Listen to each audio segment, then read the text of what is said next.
Hello and welcome everybody to another episode of Pod Strickland. I'm your host, Shwin and Prez, and this is episode 322 on today's pod. I'm joined as always by my co-host Prez, that is at _Presidente on Twitter. Prez, how are you doing? I'm doing spectacularly. The streets are telling me that RJ Barrett is shooting 50% from three in FIBA, which means I'm basically a prophet. And if you don't know what I'm talking about, that means you need to hurry up and go to the Strickland's YouTube and watch my RJ Barrett shot mechanics video. Yes, an 11-minute video stretched on about like a minute and 15 seconds of Instagram highlights this offseason. Give or Is that take. about right? Give or take. That's a big part of what we do here. But we are joined, not first time guest, but first time in a long time. Her name is Caitlin Cooper. That is at C2_Cooper on Twitter. She is the creator of Basketball She Wrote, a blog about the basketball played by the Indiana Pacers. Caitlin, how are you doing on this? I don't know how it's over there, but it's a very nice, pleasant Wednesday evening over here in the East Coast. It's fairly pleasant. I'm happy to be back. I think I was on episode 5 of this show. And now it's episode 322. I'm glad I didn't sync it back on episode 5. And also, I did watch the RJ Barrett video. I watched all 11 minutes of that. So Thank you for the glowing endorsement. You people can watch it to learn about RJ. People can watch it to go to sleep. You know, whatever purpose. And he's gone. All right. So before we get started, and hopefully that will never happen again during this little pod that we're doing here, I do have to make a few announcements. The first being that the Strickland has an Instagram. Check that out. That is at @land on Instagram. We're posting all kinds of new content on there. The Strickland also has a YouTube channel where you may be watching this podcast. If you are, and you haven't done so already, please hit like and then subscribe to the channel. That'd be a huge help to us. The Strickland also has merchandise available to you to purchase on our website. You can find that at thestrick.land. There's a link there to our store. We have t-shirts, sweatshirts, hats, coffee mugs, even water bottles. You name it, we got it. Check it out. Again, that is on our website. And finally, the Patreon, which you can subscribe to. There are a number of different tiers. There is a $6 tier that gets you access to Pod Strickland's podcast that I host every Friday with Prez. You also get access to the Strickland mailbag hosted by Andrew Steele, a.k.a. Doug, a.k.a. the Doug Bag, alongside Dallas Amico that comes out every other week. You also get access to the Strickland Discord, where the conversation never stops. There are further tiers. There's a $9 tier that gets you access to Strickland Roll, my solo pod, where I rant and rave about the Knicks even more. You also get access to wonderful premium articles by Matthew Miranda, one of the best in the business. There are further tiers. There's a $15 tier, $30 tier, $50 tier, $100 tier. Those come with a variety of additional benefits like listening in on pod recordings, merchandise discounts, and even potentially hosting a podcast alongside yours truly one day, whether you choose to subscribe or not. None of this would be possible without you, and none of this would be possible without BetOnline, which is your number one source for all your basketball info, stats, news, and scores. Get the latest odds and lines and the latest match reports for this year's NBA playoffs. BetOnline is your sports intel headquarters this season. We have you covered for all your insider sports wagering needs, from basketball, MLB, NHL hockey, golf, to UFC, and boxing. The fastest and easiest way to get your betting info, including live betting options and your favorite casino and card games available to play right from your home. Get into the action today, so head to the website and use your mobile device to join, and be sure to use our promo code BELIEVE, BLEAV, to receive your 50% bonus on your first deposit. Bet online, where the game starts. I guess, we have to talk. There's only one thing that happened of note today in the NBA world, which is, of course, Josh Hart. No, it's actually RJ Barrett shooting 50% from three on 4 attempts. No, it was Josh Hart signing an extension, 4 years, $81 million.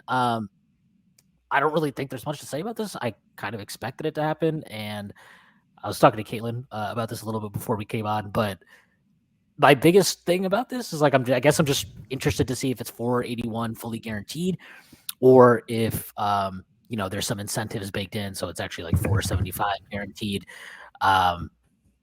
That's about it. From Woj's follow-up tweet where it was like they're finalizing details, I would assume it's more the latter than the former, but we'll see. Either way, I don't really think this is a surprise nor a big deal. And I feel like people, for the most part, I think the reaction was pretty positive. But if you are like, holy crap, 4 years, 81 million for Josh Hart, just know that with the cap projected to go up the way it is, this is a contract that next year his opt-in year, it'll only be 9.5% of the cap. Moving forward after that, it might be 12 to 13%. Like this is not an exorbitant contract. I think it's a solid contract for him. And the Knicks obviously traded for him last year at the trade deadline. I'm assuming with some level of comfort that a payday like this would be coming down the line. But yeah, I don't really have significant thoughts on it. I feel like that's about it. I don't know about you, Prez, Galen, if you want to get some Josh Hart takes out here. Well, the only thing I'll say is I don't remember where I read the interview, but Josh Hart had an interview with the reporter a while back before he went to the Knicks. This was when he was on Portland, and remember when he just got traded to Portland, he had like a random streak of scoring a whole lot. Yeah. I just remember because I didn't watch Blazers games because they're a West Coast team and I'm too old. But I do play fantasy basketball, and Josh Hart was getting a lot of fantasy points out here. So it caught my eye. And then, you fast forward to his Knicks tenure, and he was talking about, like he didn't fit the plans in the Pelicans. And that was like an inflection point for him where, like, it's not, I don't think Josh Hart was one of those dudes who was like not taking things seriously, but I think he did turn it up a notch, and it was clearly the cause for a chip on his shoulder after his New Orleans tenure. So, he's come a long way from that, and obviously, like what he did with the Knicks was great, even unsustainable on a lot of levels. But it's cool to see somebody, just putting like the analytics and the cap stuff aside, like. People fucking love Josh Hart. Like, he's the kind of dude who, like, he can't really shoot most of the time, and he kind of reminds people of like old Knicks teams, and he's physical and he's undersized and all the things. We're covering ground that is well worn here, but it's just nice to see a fan favorite re-signed, really, because we actually haven't had that happen that often in the last 15 years. A fan favorite who is actually good, who is rewarded for being good by staying on the Knicks. So it may sound simple, but I encourage Knicks fans, especially in the throes of a boring offseason where everything is hyper analyzed, to appreciate Josh Hart and appreciate that he's going to stick around at least for a little longer. Yeah. And his weird tweets, they will continue to stick around for a little longer. Yeah, Josh Hart, very, very interesting tweets about his thoughts on breast milk over the offseason. Caitlin, any thoughts on Josh Hart's extension or on Josh Hart in general as a player, and any concerns you have potentially about him moving forward on this Knicks team? I don't think I have any concerns. I mean, he clearly changed things for the Knicks. He was a valuable piece. Tibbs obviously valued him by how much he was in the closing lineups. But, like, I guess my main question is there's a lot of wings on the roster currently, and figuring out which other one will be in the closing lineup is kind of interesting to monitor, especially with Quickly and Grimes potentially in contract years. I guess that's my main take. Not that you weren't going to retain Hart, just who else fits into the equation, if that makes sense. Yeah, no, I mean, I think that is the main concern, and it's kind of why a lot of Knicks fans are expecting at some point, the proverbial move coming down the pipeline. But I think I think Quickly will get extended this summer. I'm not that. Just the way they've done business is they like to extend their guys, and then if they're their guys, like Cam Reddish was not so much one of their guys. When that happens, are you going to weep? Are you going to celebrate? Where are you going to treat yourself after this momentous occasion? I've been saving a fine scotch, aged 24 years for this occasion. No, I will. I'll probably do a podcast. It'll be great.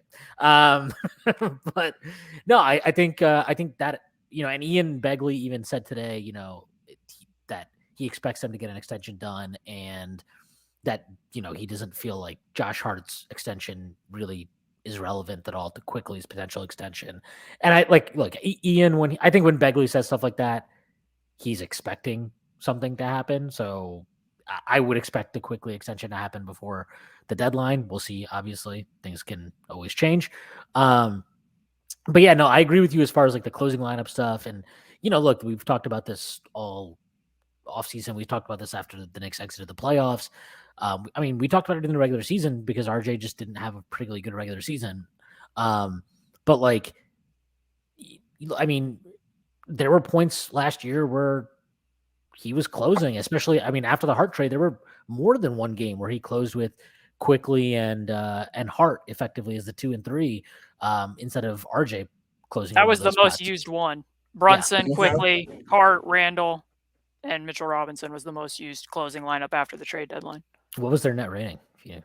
I don't have it in front of me, but then the second most used one was with Grimes in place of Quickly. So clearly they valued having a shooter out there in addition to having Brunson and Hart and Randall and Mitchell. So then it does bring the question of what does that mean for RJ Barrett? It's kind of more the person feling the crunch, unless his revamped shot completely changes things. Who can say? Who can say? Who's among us? Yeah, I don't even know. See, like, I guess where I come down on is, to me, it's not so much the shooting as much as like, yeah, if he shot well, that would be great. I think it's always been more about the defensive stuff that you give up, because when you have Brunson and Randall out there, you've got two guys that are just not going to be positive defenders. Well, Randall by choice, Brunson by just genetics, I guess. But RJ has he's really fallen off over the last couple of years defensively. And as good as Josh Hart is on defense, like, you can't just have him out there covering for like three guys, him and Mitchell Robinson, like, hey, guys, just cover for these three dudes that aren't going to give you plus defense. So I think it's really telling that Quickly and Grimes are the more used one, or they were more used than RJ in those scenarios. It kind of says a lot to me, because to me, I think that's about the defense, and RJ's defense just has not picked up. And I was curious to see how he looked in FIBA today. He barely played. I don't think it's really worthwhile to take too much from it, other than the fact that his 3-point shot is completely fixed forever. It's fixed forever. He's going to shoot 41%. You're welcome, listeners. Thank you, Prez, and thank you, Drew Hanlon. So yeah, like, and then, I don't know how. Look, it's been hard to avoid it because there have been no fun, cool trades to talk about. All we've gotten is like these little bits of slop to come out, and the ones that like came out about the Knicks anyway, that involved the Knicks, were always about guys that you would be like, well, wouldn't it make sense to include RJ in this trade? Like, wouldn't he be the major piece going out? If it's Paul George or a Zach LaVine. I think it's telling. Like, I do think, obviously those deals didn't happen because probably the price was too exorbitant to get those guys, at least as far as the Knicks were concerned. But like, so he's going to get another shot here. He's going to start. We know that. So he has an opportunity, but like, if we get another year where the shot's kind of, it's streaky, it's not that great, the finishing doesn't take a major leap or anything, and you're not getting an uptick defensively, like, I think there's a move that's coming that's involving him. Like, I do. And I do think, like, I'm sure the Knicks internally like RJ, I'm not really concerned about that. But at the end of the day, like, Leon Rose inherited RJ Barrett. That is not the guy he selected. That's not a guy he picked in the draft. That is a player he inherited. He was a third overall pick. It's a player they chose to retain for sure. Whether they chose to retain him so much because they believe in him or they needed to protect the asset, that's up for debate.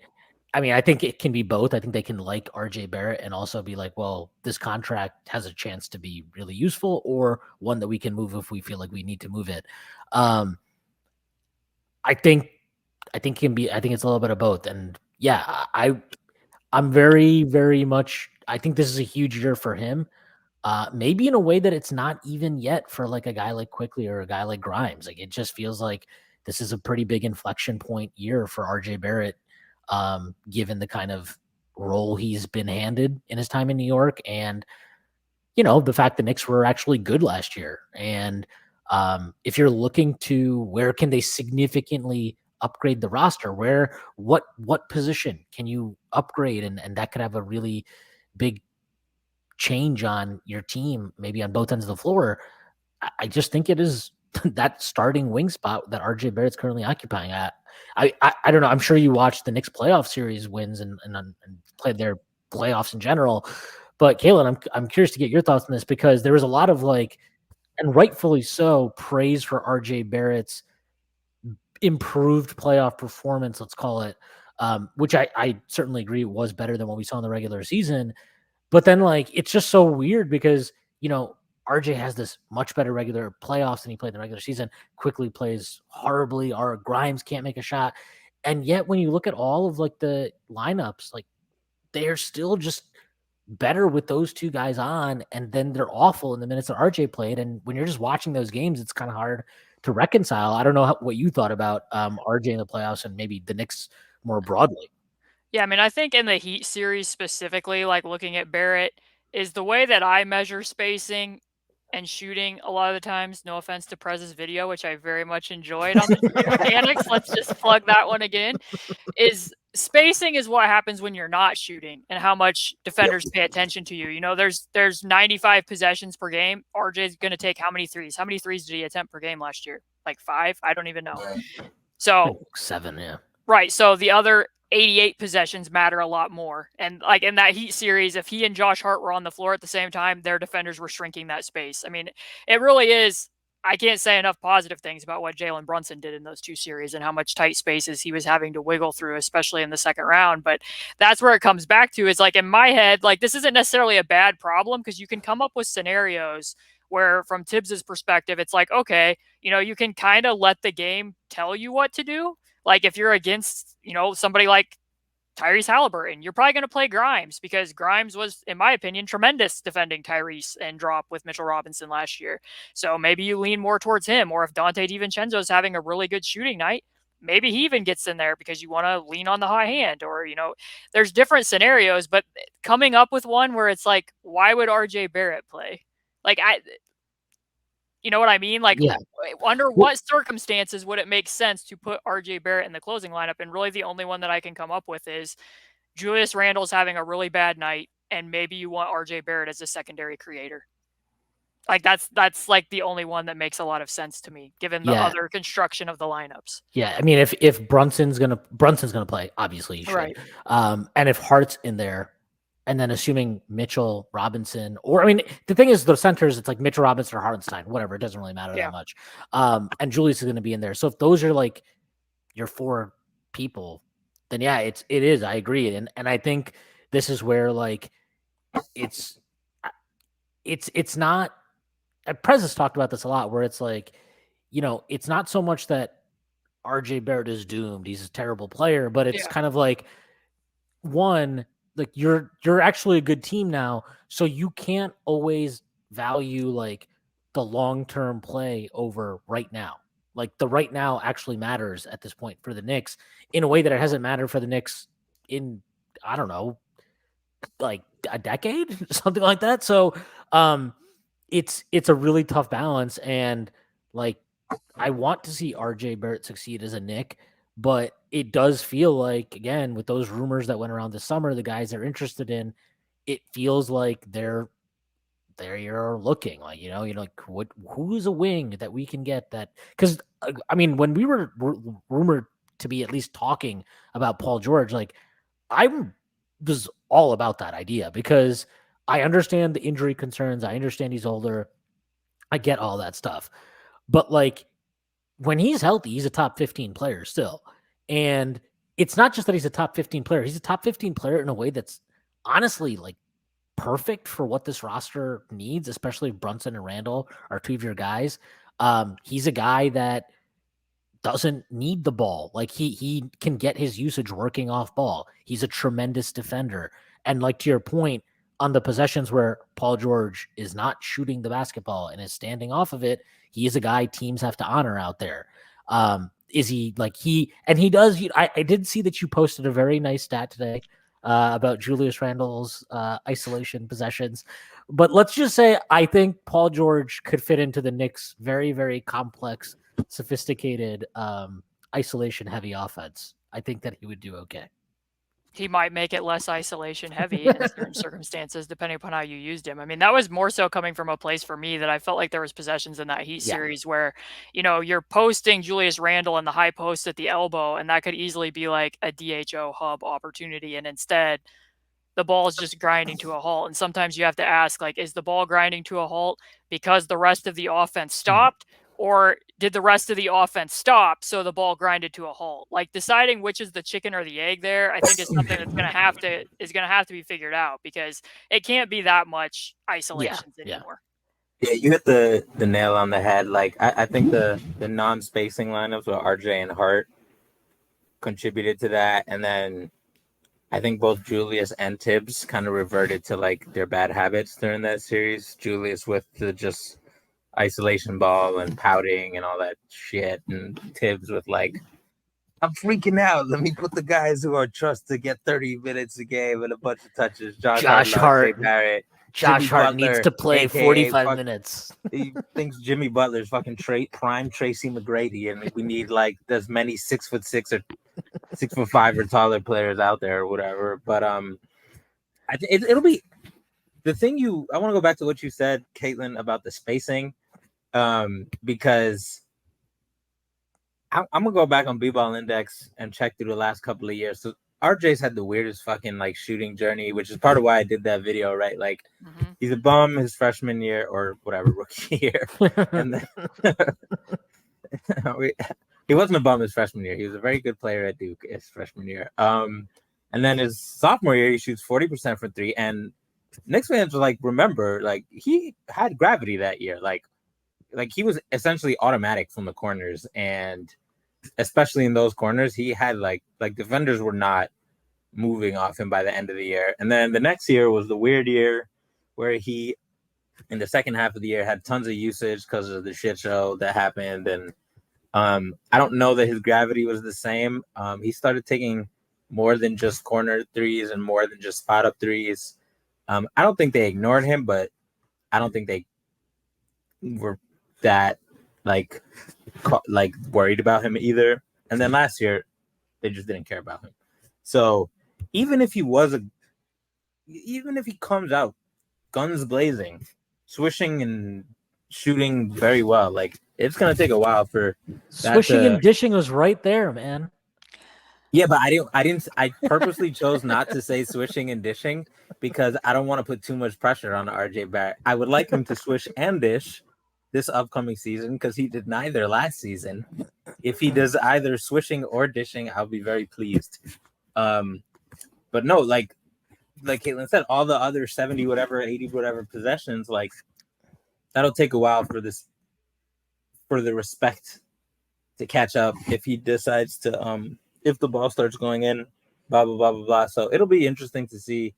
I do think ultimately the fact that he's still here is a function less. I don't think it really has to do with RJ Barrett. I don't really think it has to do with the Knicks front office. I think it has to do almost all with external factors about like what deals are on the table, right? Like you look at the guys who the Knicks have been rumored to be interested in. It's OG Anunoby, Zach LaVine, and Paul George. The Paul George stuff, we know the Knicks were interested, but not enough to put their chips on the table in a way that they planned on re-signing him for a max contract. That was confirmed. And then later we heard that both the Bulls and the Raptors had very, very, very, very high asking prices for their two respective wings. You know, whether you think that's prudent or not, I don't know, whatever, but like that's the situation. They were asking, rightly or wrongly, for a star package for those guys, and the Knicks were like, thanks, but no thanks. So I think if there was a reasonable deal out there for RJ, they would have strongly considered it. But there wasn't. And because RJ is young, they're fine just kind of with dealing with a lot of these questions unanswered going into this season. Like, how does he fit in compared to lineups that have Josh Hart or Grimes or Quickly, like, or combinations of those three who are all unassailably better than him right now, right? So, like, this is probably one of the first times I would say that this front office has kind of been okay with a little bit of uncertainty in that type of way. So in my opinion, their restraint has kind of shown flexibility. So it'll be interesting to see how long that lasts, right? Like the team is going to be good. Like we know with Hart, with older and improved quickly, and Grimes and Mitch and all these guys, like I don't know how good they will be, but they'll be good. So there will be potential pressure during the season to replace the weak link, which if he plays like he did last season is RJ Barrett. If RJ Barrett comes out a little better, even if the spacing doesn't quite follow, then they'll have a little bit more cover to kind of figure things out as they go. So that's probably one of the things I'm most interested in. And then the kind of parallel thing that I wanted to mention to all of that is, to your point, Caitlin, about like reducing the ISOs by just instilling some basic stuff like DHOs, right? Like Julius ran like 1,000 DHOs with Evan Fournier back before Evan Fournier got banished to the negative zone. And now there's literally no reason they can't do that with Quentin Grimes and Emmanuel Quickly. There's just no reason. Yeah, and I forgot about him. Yeah, exactly. All of these guys are and capable. Brunson, by the way, and Brunson. Yeah. They can do this stuff with Brunson. All of these guys are very capable, like mini movement shooters and handoff shooters and all that. So we know they install. Tibbs is more inclined to install new stuff between seasons than during the season. So I'm going to choose to be optimistic on this Wednesday and assume that he's going to add a couple of wrinkles, nothing crazy, no Nate Bjorkgren, no Nick Nurse crazy shenanigans, but just a little something, not over seasoning the chicken. And if he doesn't, I'll be very sad come whenever our games tip off in October. I think it was very nice of you to say that Tibbs generally likes to introduce changes in the offseason, considering that is the only time that he introduces changes. He does change he does change his lineup once a year, which we talked about, which I find is interesting. He usually does it like 20 games in. It's a relative statement. Tibbs changes a scale that can't be measured against other teams and coaches. Yeah, it's been very fun watching him wrestle with his inner instincts as he adapts to a league that is vastly different than the league that he was coaching when he came into as a head coach, I guess, in 2011. All right, enough about the Knicks, the boring Knicks, who nobody that listens to this podcast cares about. We are here to talk about the Indiana Pacers. And for the next however many minutes, I am going to present an olive branch to Caitlin, and I'm going to bury my hatchet against Tyrese Haliburton and have an objective conversation about him and the Indiana Pacers. Well, hold on now. Let the record show in the last pod where Stacy and Shwin ranked about, I don't know how many, 30 or so rookie scale players. You ended up ranking Haliburton disturbingly high, if I'm not mistaken. It was disturbingly high. I felt very disgusting about it. Almost like he's a franchise player. Yeah, it was very nasty. I took a shower immediately after, and I begged for forgiveness from all the listeners that I have that were offended by my disgusting Tyrese Haliburton praise. I think I had him ranked fifth. I think I had him fifth or sixth among all current rookie scale players. So that's the 2020 draft to this past draft. And I guess we can start with Haliburton because he did get the big extension. That's 5 years, 207, but I think he can go up to 5 years, 270 if he makes an all NBA team, if I remember correctly. But I guess I think the last time you were on here, we talked about, I think I expressed concerns I had hey, can he up his usage? He actually did up his usage a little bit last year. He's at 23 and a half. The pull-up numbers were really, really good off the dribble for him. What did you see from Haliburton last year? And do you think that as far as upside is, just forget the passing. We know the passing is there, but as a shot creator and an operator in the half court, is this something where you're you've seen enough from him, the progress you saw from him last year, where you think there's more to come?